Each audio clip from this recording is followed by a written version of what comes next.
Bonjour à la vie municipale. Cette semaine à l'émission, je reçois un ancien maire pendant 19 ans à la municipalité de Bois-Châtel, M. Yves Germain. Bonjour, M. Germain. Bonjour. Bien content de vous rencontrer pour une première fois parce que vous êtes venu souvent à la télé d'ici Oui. avec d'autres personnes qui vous avaient interviewé, donc bien content d'une première. Donc, comme je disais, 19 ans à la municipalité de Bois-Châtel, ça doit être quand même beaucoup de mandats. Ça représente combien de mandats? C'est 5 mandats. C'est ça, en fait, c'est 4 mandats de 4 ans et un mandat de 3 ans. Parce qu'une bonne décision que le gouvernement du Québec a prise, c'est que dans les premières années que j'étais là, on n'était pas en même temps en élection. Presque à chaque année, il y avait une élection municipale. Bien, il y en avait à chaque année dans tout le Québec. Mais sur la Côte-de-Beaupré, ici, entre autres, nous, c'était en même temps que Saint-Tite, si je me rappelle bien. Mais d'autres étaient d'autres années. Puis là, le gouvernement avait décidé qu'à compter de 2005, excusez, ce serait tout le monde en même temps. Aux 4 ans. Aux 4 ans, tout le monde en même temps. C'était aux 4 ans quand même avant, mais c'était à tour de rôle ou presque. Okay. Donc, c'était beaucoup mieux comme ça. Fait que la publicité qui se faisait pour les grandes villes, parce que nous, des plus petites villes, on n'avait pas le moyen de faire de la publicité pour inciter les gens à aller voter, tout ça. Bien, étant tout le monde en même temps, ça veut dire qu'il y avait beaucoup d'informations qui se faisaient sur Montréal, Québec, les grosses villes, etc. Donc, forcément, ça avait un impact sur aussi des municipalités plus modestes comme nous, sur la Côte-de-Beaupré. Puis, ça faisait en sorte aussi qu'on était en même temps élus au niveau pour le travail à la MRC et tout ça, là. Donc, on commençait tout le monde en même temps. Fait que pour ça, de 2002 à 2005, c'était uniquement 3 ans. Il y en a même qui ont fait, comme Beaupré, si je me rappelle bien, au lieu de faire 4, ils ont même fait 5 ans, parce que pour faire une élection, une seule pour un an, ça n'avait pas de sens.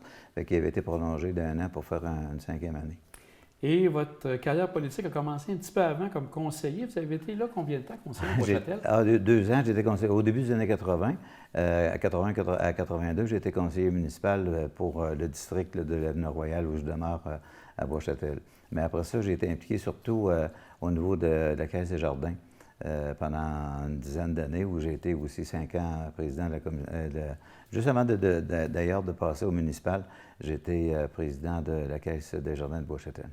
Et aussi, je pense que vous avez donné un coup de pouce, entre autres aussi avec l'Église. J'ai compris que vous étiez aussi impliqué de ce côté-là en même temps, avant de vous lancer là, à la mairie. C'est ça. Avec ma conjointe, on avait fait la pastorale baptismale. On allait rencontrer les gens qui se préparaient à faire baptiser un enfant là, chez eux. Donc, on a fait un peu pas mal de choses à Bois-Châtel. L'office municipal d'habitation aussi.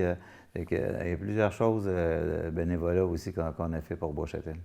Et là, le début de la politique plus pour la mairie est arrivé en 98. Est-ce que c'est des gens qui vous ont approché pour dire vous seriez un bon candidat pour être à la mairie de Bois-Châtel? Oui, bien, c'est un peu ce qui se passe quelquefois, c'est que des gens contestent un peu celui qui est en place. Il y avait quelqu'un qui était là depuis 4 ans, puis il y a des gens qui souhaitaient que ça puisse changer, puis qui m'avaient approché du fait ils avaient vu mes résultats au niveau de Desjardins. Donc, effectivement, il y a des gens qui m'avaient approché étaient déjà 3 candidats à des fonctions de conseiller municipal. Fait qu'il y avait déjà comme la moitié de l'équipe qui était presque formée. Et ils m'avaient demandé si j'accepterais de me présenter à la mairie, ce que j'ai accepté après mûre réflexion. Là. Fait que mes adversaires étaient les 2 maires précédents. Celui qui était sortant et celui qui avait perdu contre le sortant 4 ans avant, en 94. Fait que j'avais des bons adversaires. Ça a été une bonne campagne sûrement pour espérer gagner tout ça. Ça doit être bon porte-à-porte sûrement aussi pour vous faire connaître. Vous étiez déjà connu, mais encore davantage. Oui, c'est ça. Puis avec la façon que j'ai toujours aimé travailler au municipal, c'est de travailler en équipe. Moi, il y en a qui préfèrent, j'en connais qui ont été, même dans des villes plus importantes, qui ont toujours agi comme indépendants. Mais moi, j'ai toujours préféré avoir une équipe, présenter une équipe à la population. Puis ça nous permet aussi d'échanger sur un programme, puis de monter ensemble un programme auquel on croit. Puis ça veut dire que si effectivement on a la chance d'être élu et d'être élu en majorité, bien je veux dire, déjà on a comme un bon bout de chemin de fait, puis on peut être actif plus rapidement et déjà enclencher la réalisation des promesses ou des engagements qu'on a pris envers la population. Ça a toujours été le cas dans mes 5 élections, ça a toujours été en équipe. Et est-ce qu'il y en a qui vous ont suivi pendant ces 19 ans? 19 ans, non. Non, pas 19 ans. Il y en a quand même qui ont fait 11 ans. Mais 19 ans, non, il n'y en a pas qui ont fait 19 ans. Et en plus, c'était différent à partir de 2009, on était plus de 5 000 de population. Et les lois du Québec font que quand une municipalité a plus de 5 000 de population, vous ne pouvez plus vous présenter en équipe, vous devez être un parti politique, ce que je trouve aberrant. 5 000, c'est pas beaucoup quand même maintenant. Mais on n'avait pas le choix, il fallait suivre les règles. Et donc, à ce moment-là, il fallait vraiment créer un parti, avoir des membres du parti, donc vendre des cartes, etc. Dans vos faits saillants, qu'est-ce qui vous a marqué selon vous, là, avec l'étendue des 19 ans, les éléments, les dossiers les plus importants? C'était quoi pour vous en particulier? Bien, les dossiers les plus importants, c'est sûr que dans les premières années où j'étais là, bien d'abord, il fallait relancer le développement domiciliaire parce qu'il y avait eu la crise des années 90, puis là, tout était arrêté. Les deux principaux secteurs de développement domiciliaire qu'on avait avaient connu des difficultés. Donc, on a travaillé fort pour essayer de remettre en marche ces projets-là, parce que dans le fond, on croyait, puis je crois toujours, qu'une municipalité a besoin, pour se développer et améliorer les services à la population, a besoin d'avoir aussi des nouvelles entrées de fonds. Et on sait très bien que les moyens qu'on a, il n'y a pas grand-chose à part de la taxe foncière, donc il fallait pour ça avoir des nouvelles résidences. Fait que ça, on a travaillé beaucoup là-dessus au début. Et très rapidement, après mes premières années, dans mes premières années, excusez, c'est qu'il y avait les fusions municipales. Oh, les fameuses fusions qui ont fait tant jaser. Qui ont fait tant jaser et qui m'ont fait travailler. C'est que j'avais comme un double menace, je dirais, à Bois-Châtel, c'est que le maire de Québec, M. Lallier, à ce moment-là, aurait bien souhaité que Bois-Châtel soit intégré à la nouvelle ville de Québec. Vous aviez déjà des services, entre autres avec l'autobus en oui, particulier? On était même captifs à ce moment-là avec la société, la STQ, la Société de transport de Québec. On était clients captifs de par la loi. On ne pouvait même pas en sortir. Ah non, vous ne pouviez non, pas. Ce qui a changé après, avec la nouvelle ville, là, on n'était plus clients captifs, c'était vraiment qu'on avait un contrat avec le RTC. Mais par contre, on était voisins, on partageait la chute Montmorency. La limite territoriale est au centre de la chute Montmorency. Il y avait le parc de la chute Montmorency qui est des deux côtés, le terrain de golf est des deux côtés. Desjardins s'était fusionné avec Bois-Châtel, Courville, Montmorency, Villeneuve. Donc, il y avait beaucoup de rapprochements pour certains aspects, oui. Mais donc, il y avait ce côté-là qui faisait ressortir M. Lallier. Mais aussi, en même temps, c'est que on avait un préfet de la MRC qui, lui, essayait de réaliser, aidé par le député de l'Est du territoire, de fusionner l'ensemble des municipalités de la côte de Bois-Châtel à Saint-Tite-des-Caps. Que ça aurait été une grande ville au départ qui avait en tête. Donc, vous me voyez, comme avec le peu d'expérience que j'avais, c'était quand même ça faisait juste 2 ans, j'étais élu peut-être maire à ce moment-là. C'est en 2000, 2001 que c'est le grand branle-bas de combat des fusions s'est fait. Et donc, il y avait à la fois, quand j'étais à la MRC, qu'il fallait que je lutte pour que Bois-Châtel demeure autonome. Et quand j'étais, parce qu'à cause du RTC, on avait assiégé à la communauté urbaine de Québec uniquement pour l'aspect transport en commun. Donc, j'avais à jaser avec les autres maires du Grand Québec métropolitain à cette table-là.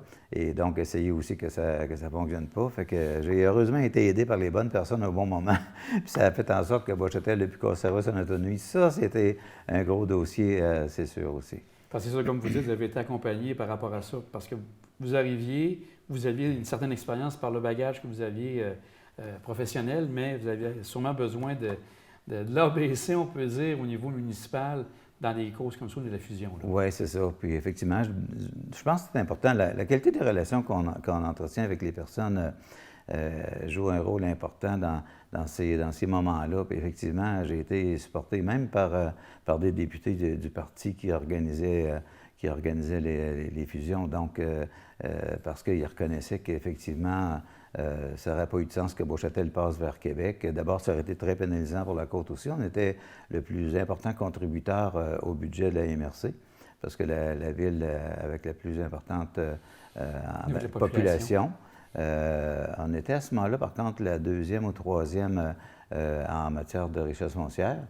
Mais c'est sûr, quand j'ai quitté, là, on était vraiment la municipalité qui avait la plus importante richesse foncière. Donc, on sait très bien que ça a un impact direct sur le budget de la MRC. Fait que, ça aurait été pénalisant pour la Côte-de-Beaupré aussi que Beauchâtel soit fusionné faute de force du côté de Québec. Aussi, pendant les mandats que vous avez été là, beaucoup de nouveaux, on a fait des changements au niveau des locaux municipaux. On parle de l'hôtel de ville, vous avez parlé aussi, bien sûr, du centre de loisirs, la caserne. C'était un gros moment pour refaire une beauté à tous les édifices municipaux. Oui, bien c'est ça. En fait, ça a commencé même par... vous traversiez le Beauchâtel par l'avenue Royale. Il n'y avait même pas une affiche qui indiquait que vous veniez d'accéder à Beauchâtel ou que vous quittiez Beauchâtel. Fait qu'on a commencé par d'abord s'afficher sur l'avenue Royale, qui est quand même la route patrimoniale très, très achalandée. Donc, il y avait ça. Puis là, en plus, on avait des bâtiments désuets. Il fallait travailler pour pouvoir avoir de nouveaux bâtiments. Encore là, on a travaillé fort pour avoir les subventions aussi, ce qui était le cas pour nous permettre d'avoir un centre de loisirs, le centre sportif de Beauchâtel, vraiment dont on est très fiers et que la population utilise beaucoup, beaucoup. Des subventions, par contre, pour les autres projets comme l'hôtel de ville ou la caserne de pompiers, non, il n'y en a pas eu. Mais par contre, on a pu s'organiser pour le faire. Parce qu'en même temps aussi, il faut dire qu'on avait des travaux majeurs d'infrastructure à faire. Donc, l'avenue Royale a été refaite d'un bout à l'autre en 2 étapes. Une première étape en 2003, la deuxième en 2008. Mais donc, puis la deuxième, en plus, c'est du côté de l'ouest, donc de la Côte-d'Église à Léopont, c'est avec les fils enfouis, ce qui a mis en valeur le patrimoine bâti de l'avenue Royale. C'est que ça, c'était des projets majeurs, mais heureusement qu'on a pu trouver là les subventions qu'on souhaitait, parce qu'on n'aurait jamais eu le moyen de réaliser des projets de cette envergure-là. La rue Notre-Dame à refaire, la rue Bédard, en tout cas. Il y a beaucoup de rues qu'on a faites et on est bien fiers de l'âge moyen avec les dernières qui ont été faites encore cette année. Dernière rue avec les infrastructures, l'entente souterraine. Je pense qu'à Beauchâtel, on a une moyenne d'âge de 30, maintenant, c'est pas en bas de 30, au maximum 32 ans d'âge de nos réseaux souterrains, égouts, aqueducs. Dans les plus récents, c'est ça. Puis on a aussi, dans les années aussi où j'étais là, on avait obtenu d'avoir un accès à l'eau de la rivière Montmorency parce qu'on s'alimentait, c'est l'Ange-Gardien aussi qui est alimenté par Beauchâtel, donc par l'usine de traitement de l'eau de Beauchâtel, c'est pour Beauchâtel et l'Ange-Gardien. Donc on a une entente qui date de plusieurs années, de quasiment 40 ans certains. Et donc, on a réussi à obtenir d'avoir une conduite qui s'ajoutait à partir de la rivière Montmorency. Donc là, on est assuré avec ça. Là, ça faisait en sorte que Beauchâtel et l'Ange-Gardien étaient assurés là, pour les 30 prochaines années, avec le développement inclus, tout, d'avoir une quantité suffisante de qualité, de bonne qualité d'eau en plus, parce qu'on sait très bien que autant la rivière Ferré que la rivière Montmorency sont 2 cours d'eau là, dont la qualité est toujours très, très, très bien cotée dans les analyses qui sont faites. Bien, M. Germain, on va prendre une courte pause et on vous revient tout de suite après.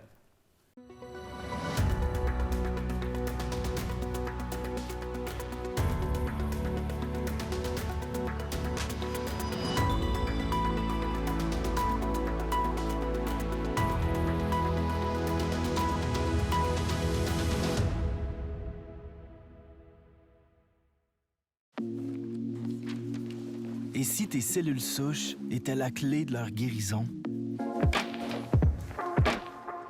Si on te disait que la solution coulait dans tes veines?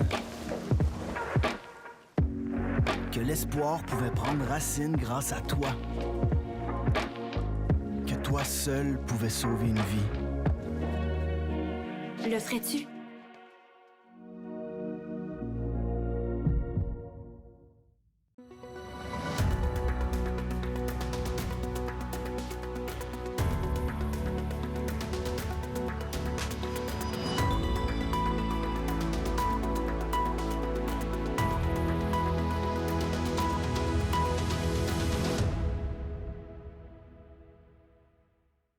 Monsieur Germain, juste avant de continuer de voir un peu les différentes implications que vous avez eues dans ces années, une personne bien importante pour vous, c'est votre conjointe Christiane qui vous a supporté pendant toutes ces années pour pouvoir justement vous donner à plein à la municipalité de Bois-Châtel. Ben oui, ben c'est d'abord grâce à elle si je suis devenu résident de Bois-Châtel, parce qu'elle était déjà résidente de Bois-Châtel au moment où on s'est connus. Elle est née à Bois-Châtel. Donc, c'est grâce à elle que j'ai pu m'impliquer, et même au niveau municipal. Mais aussi, c'est grâce à elle et à son support durant toutes ces années-là, puis sa présence même dans les activités, parce qu'on a aussi du social, on a du travail de gestion, du travail de représentation municipale, mais on a aussi du social pour les activités qu'on organise. Puis c'est bon d'y participer. Bien, Christiane était toujours là. Puis Dieu sait qu'elle a dû être patiente. Toutes les réunions que j'ai eues à la municipalité, puis c'est en soirée forcément, quand on est à temps partiel. Donc, que ce soit à la municipalité, à la MRC, dans les autres activités, d'autres organisations, c'est-à-dire. Donc ça, j'ai toujours dit, moi, il y a deux personnes qui ont pu faire en sorte que j'ai pu réaliser ce que j'ai réalisé pendant ces 19 ans-là. C'est d'abord ma conjointe Christiane Vézina qui m'a appuyé tout ce temps-là, qui a eu la patience de mes absences aussi, et un autre qui était en part de tous les niveaux qui m'ont appuyé durant ces 19 ans-là. Mais il y en a un surtout qui a fait un travail exceptionnel, c'est notre directeur général, Carl Michaud. Moi donc, quand j'ai deux noms à mentionner, spontanément, qui ont joué un rôle important et qui m'ont aidé à réaliser ce que j'ai pu réaliser avec toute l'équipe du Conseil, évidemment, et tous les intervenants du gouvernement du Québec aussi, c'est Christiane et Carl, ça, c'est sûr. Vous avez fait plusieurs réalisations, comme je disais. On va peut-être s'arrêter sur deux dernières. Il y a entre autres l'école qui est arrivée pendant vos mandats, parce qu'il y avait un manque au niveau, les gens devaient aller à Beauport, si j'ai bien compris. Et mon Dieu, oui, c'est que je peux vous dire qu'on a réalisé ça en 2000, on a ouvert en 2014, l'école, mais on y travaillait depuis 2000, depuis l'an 2000, donc c'était long. Et il y avait, au moment où l'école était enfin, la décision a été prise puis que l'école a été ouverte, il y avait au-delà de 110 élèves de Bois-Châtel qui devaient aller du côté de Beauport pour le primaire. Donc, ça faisait en sorte que des fois, le choix ne se faisait pas nécessairement par rue. Il y avait des petits amis dans la rue dont un étudiait à Bois-Châtel, l'autre étudiait à Courville. Donc, pour la population, je peux vous dire que c'était important qu'on réussisse enfin à avoir une nouvelle école, ce qui a été le cas. Fait qu'on en était très, très heureux. Puis ça coïncidait dans la même année, c'est ouvert aussi l'épicerie, le marché d'alimentation IGA. Je voulais vous parler de ça aussi, du IGA, oui. C'est ça. Donc, IGA a aussi ouvert en 2014, mais c'était préparé au moins 3 ans avant. Et ça a été parfois pénible parce qu'il y avait des contestations. Des gens disaient ça n'a pas de sens de laisser autant d'espace, de terrain, puis tout ça. Puis ça a impliqué des acquisitions de maisons, et donc des déplacements de personnes. Et fait que il y avait des petits groupes qui s'y opposaient, mais dans l'ensemble, les gens étaient favorables. Puis aujourd'hui, les gens sont fiers du IGA que M. Alain Gagné nous a accordé à Bois-Châtel. Il n'était pas son premier, mais je dis toujours, moi, c'est le plus beau c'est son plus beau qu'il a fait à Bois-Châtel. Et comme vous dites, les gens ne reviendraient plus en arrière. Ils sont vraiment contents. Ah non. Ils desservent une belle clientèle aussi. Ah, ouais, effectivement, c'est ça. Bien, ça, c'est une des choses dont je suis particulièrement fier, c'est la qualité de la population de Bois-Châtel. Je l'ai toujours dit.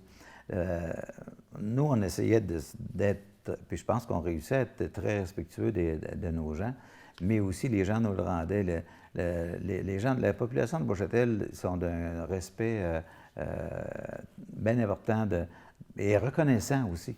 J'en reviens pas moi-même après 5 ans là, que je ne suis plus là, comment les gens... On s'appelle encore Monsieur le maire? Oui, il y en a certains qui m'appellent encore. J'arrive justement à l'épicerie ou ailleurs, puis bonjour Monsieur le maire, ça fait drôle de se le faire dire après 5 ans. Mais non, les gens sont reconnaissants, puis on a une belle qualité de population. C'était motivant d'ailleurs de travailler pour eux autres. Avec les années, là, pendant 19 ans, est-ce qu'il y a peut-être une décision que vous diriez, bien, je l'aurais peut-être fait différemment, ou ce que vous avez fait, ça allait dans le contexte, puis vous ne regrettez pas nécessairement certains éléments? Non, honnêtement, honnêtement, je n'ai pas de regrets. Il y a eu des dossiers davantage discutés ou pas vraiment contestés un petit peu, comme l'exemple du IGA que je vous dis. Mais par contre, prenons l'exemple aussi, on a essayé d'aider pour un projet d'aréna, ce qui s'est réalisé. D'ailleurs, lui aussi ouvert à l'automne 2014. Les gens en sont très fiers, puis ils l'utilisent beaucoup aussi. Maintenant, d'ailleurs, ça n'est rendu propriété la municipalité de Bois-Châtel. Grâce d'ailleurs à quelque chose, il faut que je le souligne ça, on avait travaillé fort à Bois-Châtel et avec des collègues de la MRC avec l'avènement des éoliennes qui apportaient une source de financement importante. Ça, là, je peux vous dire que notre préfet de l'époque, Henri Cloutier, a joué un rôle, puis le DG Jacques Pichette aussi à ce moment-là, joué un rôle important pour nous convaincre du bien fondé de ce projet-là. Puis avec raison, parce que effectivement, c'est des entrées de fonds récurrentes sur 20 ans, puis probablement qui vont se prolonger au-delà du premier 20 ans. Donc, ça a fait en sorte que on a réussi à faire adopter une façon que chacun des membres de la communauté de la Côte-de-Beaupré ait sa juste part de ces argents-là. Et on avait créé un comité de l'Ouest. En fait, on avait la séparation de l'Est et de l'Ouest était faite sur la base de la population et de la richesse foncière. Donc, Bois-Châtel, Langevin, Château-Richer, ça correspondait, en termes de population et de richesse foncière, aux 5 municipalités de l'Est. Donc, les argents, 40 allaient à chacun des deux comités, et des montants qui arrivaient des éoliennes et du projet de Saint-Joachim aussi pour le barrage. Et l'autre 20 demeurait pour des projets régionaux gérés par la MRC. Ça, en tout cas, c'était une chose qui était bonne pour tout le monde, autant à l'Est qu'à l'Ouest. Et ça, c'était très apprécié. Fait que je remercie encore les membres du conseil de la MRC à ce moment-là qui avaient accepté cette proposition-là qui leur avait été faite pour le partage. Ça a permis, entre autres, excusez si je conclue là-dessus, c'est ça qui a permis à la municipalité, avant que je quitte, de pouvoir acquérir d'ailleurs, parce que c'était une construction privée au départ, à coût moindre qu'une municipalité aurait pu le faire. Même le maire là-bas me le disait à ce moment-là, jamais qu'une municipalité aurait pu faire un bâtiment de cette qualité-là pour le prix que ça a été fait, parce que c'était fait par un privé. Mais par contre, après, le privé, il voulait s'en départir, et la municipalité, on a pu l'acheter, puis grâce à ce fonds-là qui avait été créé avec les éoliennes. En 2020, vous avez reçu un honneur très, très important de la municipalité de Bois-Châtel. Vous avez été élu grand bâtisseur. Donc, ça a dû être quelque chose de plaisant pour vous de recevoir un tel honneur avec les années de service que vous avez fait pour la municipalité. Oui, j'avouerai que j'en étais très, très fier. Puis j'étais d'autant plus fier que, d'abord, que ces honneurs-là se fassent pendant qu'on est vivant, c'est déjà rare quasiment. Donc, j'en étais très fier.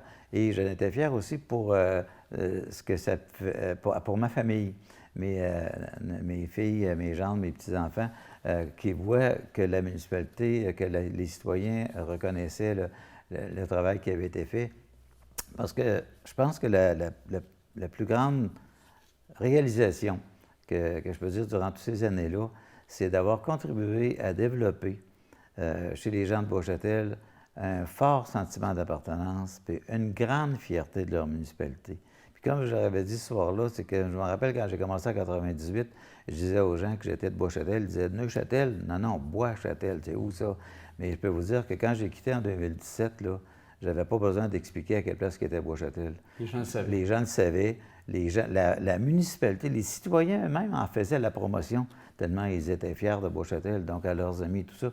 Je pense que c'est une grande réalisation dont je suis très, très fier d'avoir contribué à faire en sorte que les gens de Bois-Châtel soient maintenant aussi fiers de leur municipalité et des services qui leur sont offerts par l'ensemble du personnel de tous les services. Encore quelques minutes, le temps se bouscule, mais je voulais voir avec vous, vous avez un jeune devant vous, que ce soit un homme ou une femme, qui souhaite se lancer en politique. Qu'est-ce que vous lui diriez avec l'expérience que vous avez et avec ce qu'on vit présentement au niveau politique? Quel conseil vous lui donneriez? Bien, d'abord, avec ce qui se passe maintenant pour les élus et les réseaux sociaux, tout ça, je trouve que ça prend beaucoup de courage pour se présenter, pour s'intéresser à la politique, parce que c'est comme si notre vie changeait de beaucoup.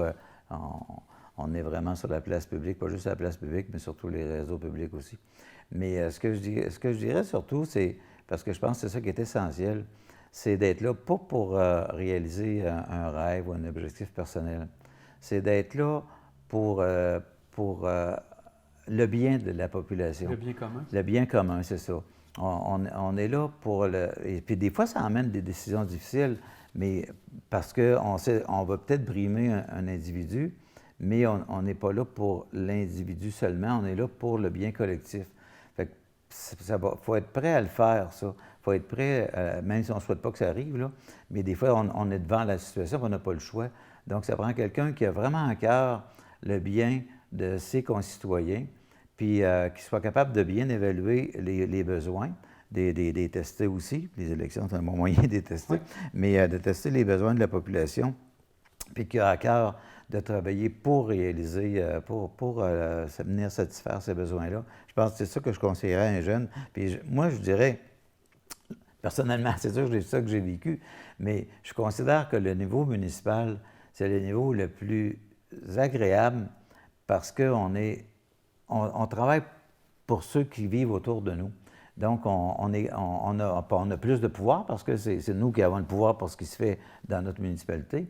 Donc, je pense que c'est le niveau politique que je trouve, moi, le plus motivant parce qu'on réalise, puis on peut observer nos résultats, puis on peut observer la réaction de ceux qui profitent de ces résultats-là. Fait que je pense que c'est le plus beau niveau politique, c'est le municipal. Puis en quelques mots, en 2017, quand vous avez quitté, vous êtes tombé à la retraite officielle. Maintenant, vous aviez déjà à la retraite au niveau du travail, là, complètement. En quelques mots, qu'est-ce que vous faites là, dans les dernières années avec votre temps libre, on peut dire? Bon, bien, je prends le retard je rattrape le retard que j'avais pu prendre sur des travaux extérieurs de la maison, sur le terrain, tout ça.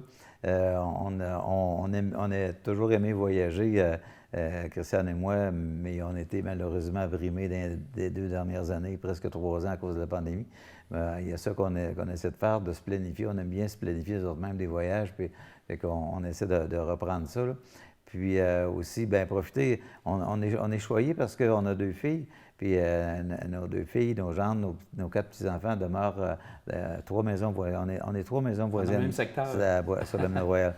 Donc, c'est sûr qu'on est choyés de voir grandir nos petits-enfants, puis de se rendre disponible aussi pour eux autres, forcément, parce que nos filles et nos gendres travaillent. Fait que des fois, on dépanne aussi, moi, Christiane. Fait que c'est ça, entre autres, qui occupe nos temps. On fait du bénévolat, exemple à la Guignolée, vous allez nous voir sur le bord de la rue le 3 décembre, Christiane et moi, pour solliciter les automobilistes qui passent. Moi, pour donner un coup de main à la Saint-Saint-Paul, j'ai accepté aussi de m'occuper des entreprises, de la sollicitation auprès des entreprises de Bois-Châtel ou de résidents de Bois-Châtel qui ont des entreprises à l'extérieur. Fait que ça, c'est ma petite contribution pour la Saint-Vincent-de-Paul qui vient en aide à des gens dans le besoin. Fait que c'est des choses comme ça que l'on fait. Puis je peux vous dire que Christiane a été patiente pendant 19 ans, mais elle surprend parce que j'ai souvent ma liste de choses à faire. Bien, M. Germain, un grand merci d'être venu nous rencontrer ici. C'était très apprécié. Puis continuez, ça a l'air à bien aller pour vous au niveau de cette belle retraite. Oui, ça va bien. On est chanceux d'avoir la santé, tout le monde, fait que ça, j'apprécie. Puis je tiens à vous remercier de cette invitation. Ça fait toujours un plaisir de reparler je dirais, des plus beaux moments de ma vie professionnelle, sûrement, le temps que j'ai été maire de Bois-Châtel. Bien, un grand merci. Merci. Et ça termine l'émission pour la vie municipale. On se revoit la semaine prochaine.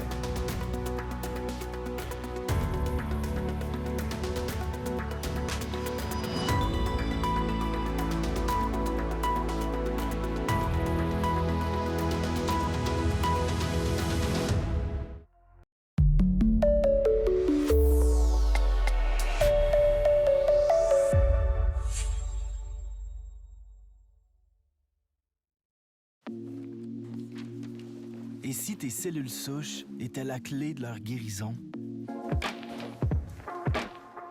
Si on te disait que la solution coulait dans tes veines? que l'espoir pouvait prendre racine grâce à toi. Que toi seul pouvais sauver une vie. Le ferais-tu?